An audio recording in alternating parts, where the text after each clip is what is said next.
In 1962, guests are having a grand time aboard the ocean liner Antonia Grazza.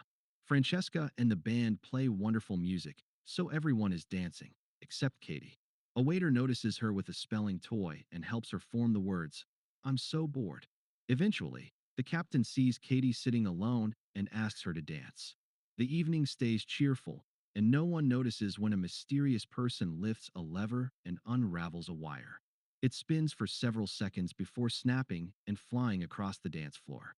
The lights shatter, decorations are destroyed, and all the dancers lose the top right of their bodies, except for Katie, whose height saves her.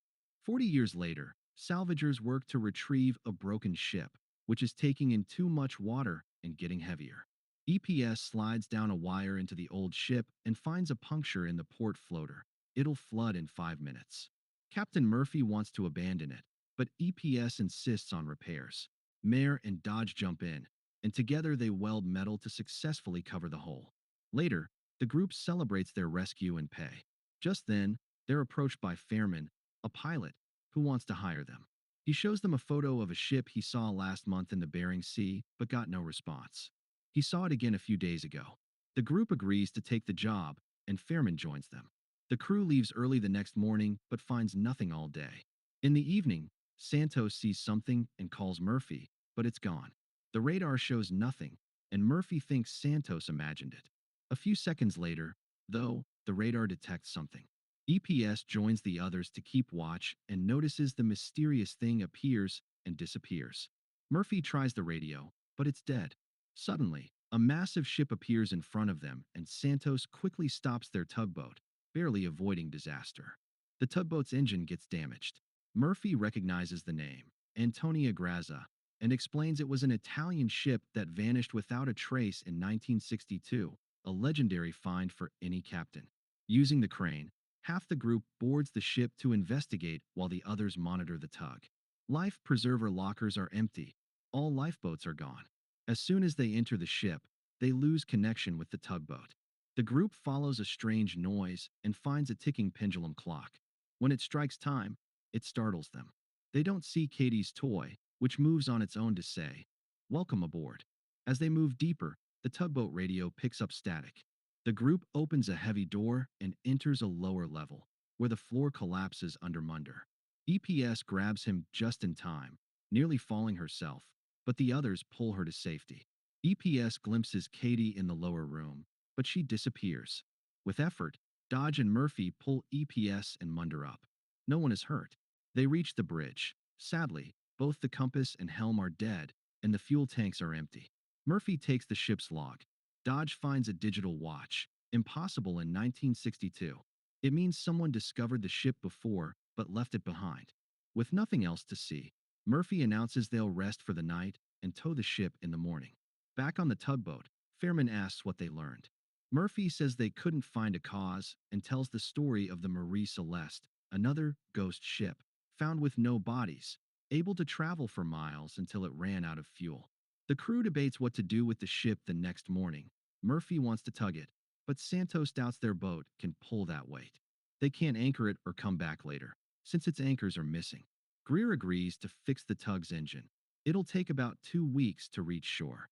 The next morning, crew members go scuba diving to check the hull and discover a big hole causing it to slowly sink. Worse, a strong current is pushing the ship toward rocks. It will crash in 3 days. The crew points out that's not enough time to fix both the ship and the engine, but Murphy insists they try anyway. Santos stays on the tugboat while the rest assess the damage aboard. They split up to cover more ground.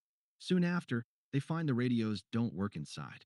Munder and Dodge find the engine room flooded. Greer and Murphy reach the captain's room.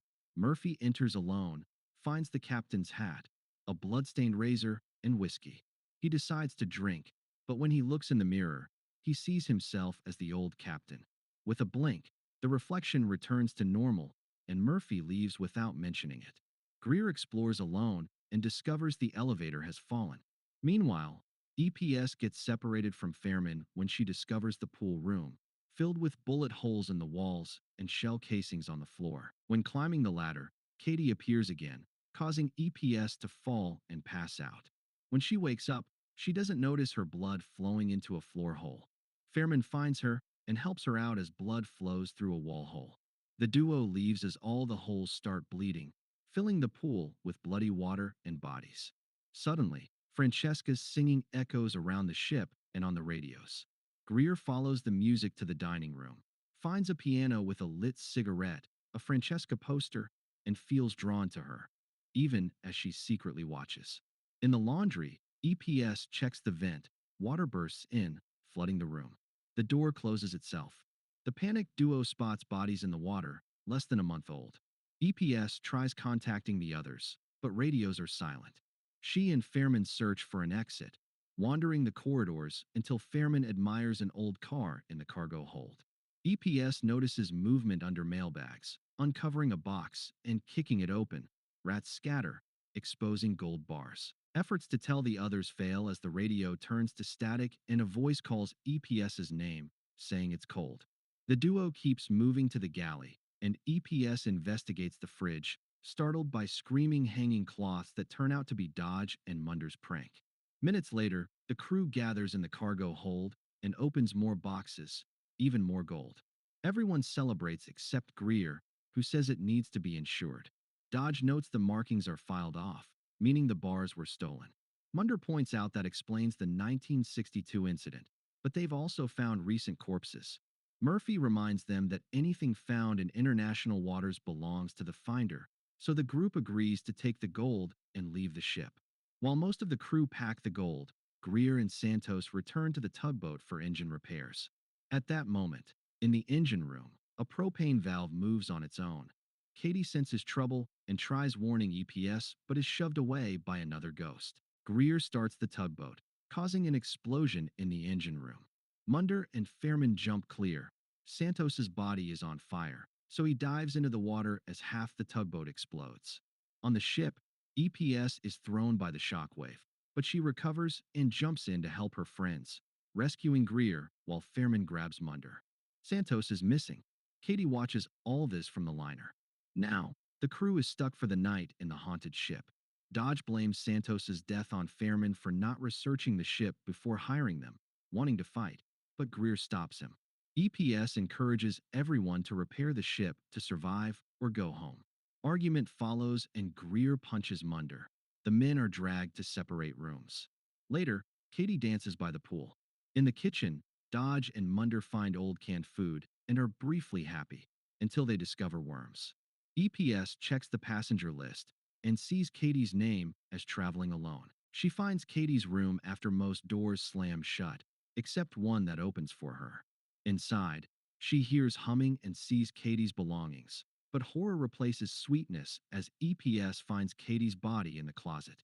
Recovering, EPS takes Katie's locket and sees her parents' photos. Katie appears, asking EPS not to close the locket, as she hasn't seen them for years. EPS tries returning the locket, but it passes through Katie's hand, a ghost. Katie explains everyone is trapped, and once he has filled his soul quota, they'll be fed. EPS asks for details, but blood bubbles from the ceiling. Katie warns her to leave before disappearing with a scream. On the dining room, Greer drinks while looking at his fiance's photo. When he tries to leave, the lights turn on and the room fixes itself. All guests reappear to cheer him. Francesca draws close for a kiss.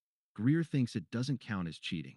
He kisses her and follows as she undresses, standing naked at the elevator. When he reaches out, his hand passes through. He falls down the shaft and dies. Francesca's face turns monstrous. In the captain's room, grieving Murphy drinks until he sleeps. He's awakened by the bottle moving. Seeing the old captain offer a drink and hand him a notebook with Lorelei ship photos, rescued just before Antonia Grazza disappeared. The photos show the gold came from the Lorelei. Murphy remembers the ship had no survivors, but the old captain says he did. They found one, and shows the photograph, shocking Murphy.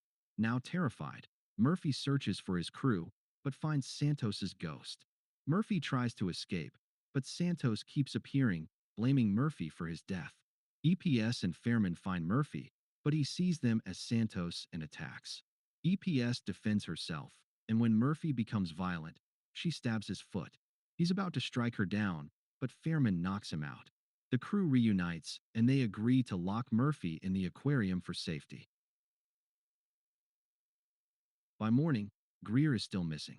The crew debates what to do, and EPS convinces them to keep repairing the ship. Dodge, Munder, and EPS go diving to the engine room, blow the door open, and seal the hull tear. After lots of work, the hole is covered. They install pumps and hoses to drain the water. At least now the compass and helm work. If they keep pumping water, they'll avoid crashing into rocks. EPS looks for Greer again, guided by Katie, and is devastated to find his body. Katie touches EPS and sends her mind into a memory of the Lorelei's fate after the gold arrived. The curse killed guests and crew in many ways. Chaos and violence followed.